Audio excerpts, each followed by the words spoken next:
आज हम करने जा रहे हैं रीति काल के कुछ महत्वपूर्ण प्रश्न। तो चलिए स्टार्ट करते हैं।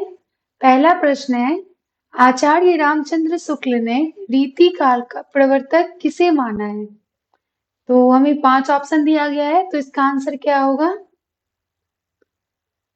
इसका आंसर होगा option number b, Chintamani Tripathi. कालक्रम के अनुसार केशव दास पहले आते हैं, लेकिन आचार्य रामचंद्र शुक्ल ने अखंड परंपरा चलाने की दृष्टि से चिंतामणि त्रिपाठी को रीति काल का प्रवर्तक माना है। ठीक है। अब दूसरा प्रश्न देखेंगे। दूसरा प्रश्न है, निम्नलिखित में से कौन सा कवि रीति मुक्त काव्य धारा के अंतर्गत आते हैं?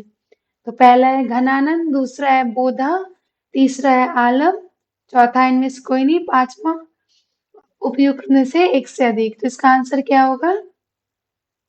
इसका आंसर होगा ऑप्शन नंबर ई, क्योंकि घनानंद, बोधा, आलम ये सभी रीति मुक्त काव्य धारा के अंतर्गत आते हैं। ठीक है। अब हम तीसरा प्रश्न देखेंगे। तीसरा प्रश्न है, कठिन काव्य का प्रेत किस कवि को माना जाता है? तो कठिन काव्य का प्रेत किसे माना जाता है? इसका आंसर होगा ऑप्शन नंबर सी, केशव दास। केशव दास की क्लिष्ट भाषा और पांडित्य प्रदर्शन के कारण आचार्य शुक्ल ने इन्हें कठिन काव्य का प्रेत कहा था। ठीक है। अब चौथा प्रश्न देखेंगे। निम्नलिखित में से कौन सी रचना केशव दास द्वारा रचित है? तो इसमें से कौन सी रचना केशव दास द्वारा रचित है? पहला है कवि प्रिया, दूसरा रसिक प्रिया, तीसरा रामचंद्रिका। तो इसका आंसर भी होगा ऑप्शन नंबर ई, उपर्युक्त में से एक से अधिक, क्योंकि कवि प्रिया, रसिक प्रिया और रामचंद्रिका तीनों ही केशव दास की प्रसिद्ध रचनाएं। ठीक है। अब पांचवा प्रश्न है, बिहारी सतसई में किस भाषा का प्रयोग हुआ है? तो रीति काल में तो अधिकतर ब्रज भाषा की प्रधानता रही है, और बिहारी सतसई में भी ब्रज भाषा का ही प्रयोग किया गया है, तो इसीलिए आंसर होगा ऑप्शन नंबर बी। अब छठा प्रश्न है, शिवा बावनी और छत्रसाल दशक के रचयिता कौन है? तो इसका आंसर क्या होगा? इसका आंसर होगा ऑप्शन नंबर ए, भूषण। ठीक है। अब सातवां प्रश्न है, अमीये हलाहल मत भरे, श्वेत श्याम रत्नार, जियत मरत झुकी झुकी परत, जही चितवत एक बार। यह दोहा किस कवि का है? तो इसका आंसर क्या होगा? ऑप्शन नंबर बी, रसलीन का। ये जो दोहा है ना, अक्सर बिहारी का समझ लिया जाता है, लेकिन वास्तव में यह सैयद गुलाब नबी रसलीन द्वारा रचित अंग दर्पण से लिया गया है। ठीक है। अब आठवां प्रश्न है, निम्नलिखित में से कौन रीति सिद्ध कवि है? तो रीति सिद्ध कवि कौन से हैं? ऑप्शन नंबर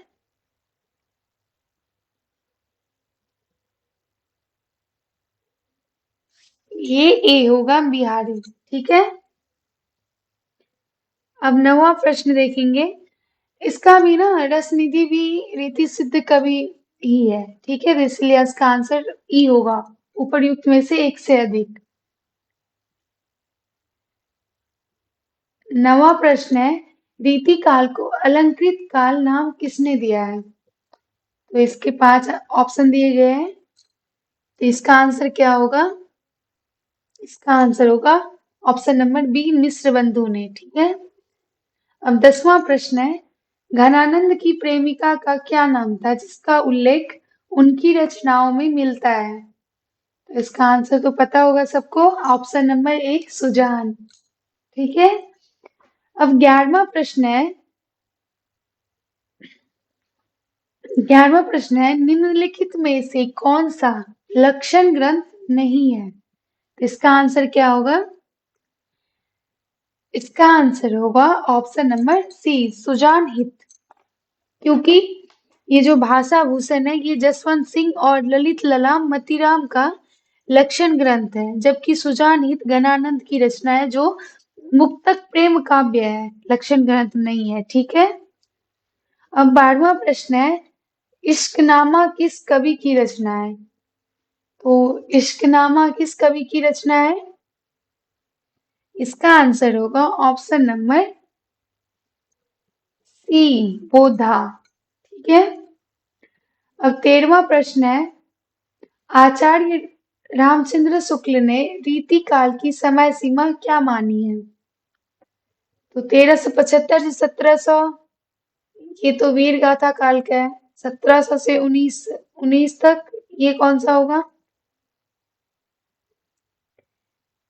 1375 से 1700 ये हो जाएगा भक्ति काल का, और 1700 से 1900 हो जाएगा रीति काल का, इसलिए ऑप्शन नंबर बी।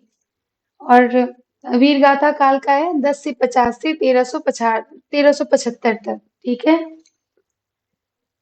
अब 14वां प्रश्न देखेंगे, भिखारी दास की रचनाओं में शामिल है। तो भिखारी दास की कौन सी रचना है इनमें से?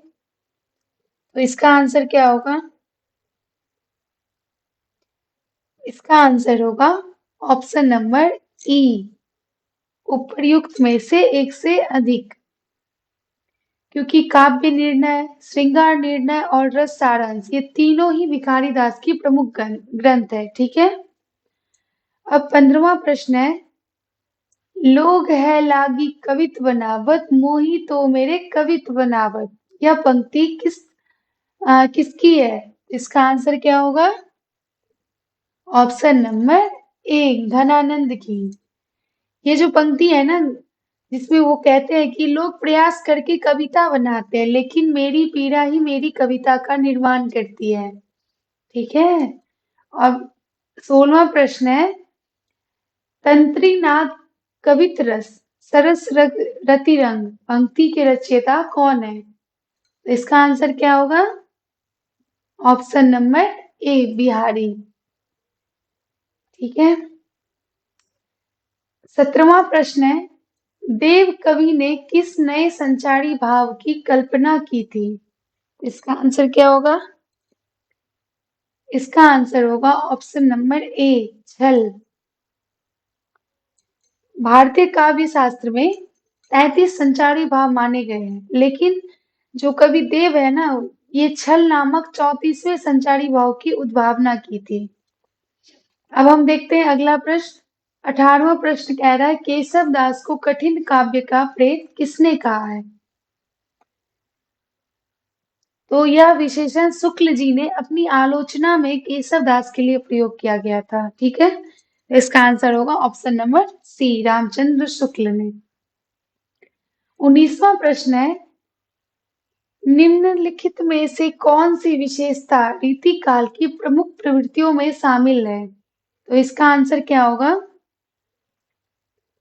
तो रीति काल में लक्षण ग्रंथों का निर्माण, रीति निरूपण और श्रृंगार रस की प्रधानता और ब्रज भाषा का चरम उत्कर्ष, ये सभी प्रमुख प्रवृत्तियां थी। ठीक है। तो इसका आंसर होगा ऑप्शन नंबर ई, उपर्युक्त में से एक से अधिक। अब 20वां प्रश्न है, 20वां प्रश्न है, पद्माकर द्वारा रचित गंगा लहरी किस प्रकार की रचना है? तो इसका आंसर क्या होगा? इसका आंसर होगा ऑप्शन नंबर बी, भक्ति और शांत रस। ठीक है। पद्माकर अंतिम समय में गंगा तट पर रहने लगे थे, तो गंगा लहरी उनकी भक्ति भावना से ओतप्रोत रचना है, जिसमें श्रृंगार और वीर रस नहीं है, इसमें भक्ति और शांत रस की प्रधानता है। ठीक है। आज के लिए बस इतना ही। धन्यवाद। हम कल देखेंगे कुछ और प्रश्न रीति काल से ही संबंधित। ठीक है। धन्यवाद।